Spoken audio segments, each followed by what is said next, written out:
தேவன் நம்முடைய பட்சத்தில் இருந்தால் நமக்கு விரோதமாய் இருப்பவன் யார்? ఇట్లా మనము చూసేటప్పుడు దేవుడు మన పక్షముగా ఉండగా మనకి విరోధి ఎవడు?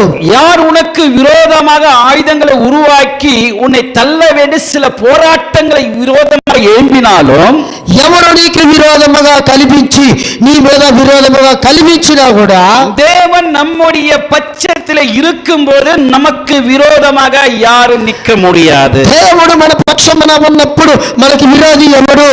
இன்று தேவன் நம்முடைய பட்சத்தில் எப்படி இருக்கிறார் என்று பார்க்கும்போது, దేవుడు మన పక్షమున ఉన్నప్పుడు நம் பட்சத்தில் தேவன் நம் இடத்தில் இருக்கும்போது தேவன் எப்படிப்பட்ட தீங்கிலிருந்து தேவன் நம்மை விடுவிக்கிறார் என்று நாம் பார்க்கும்போது, దేవుడు మన పక్షమున ఉన్నప్పుడు మనకి ఎటువంటి పరిస్థితులు గమనిస్తాడు. அப்ப தேவன் எப்படி நம்முடைய பட்சத்தில் இருக்கிறார் என்று சொன்னார். దేవుడు ఎట్లా మన పక్షమున ఉండగలుగుతున్నారంటే எபிரேயர் 12 அதிகாரத்தில்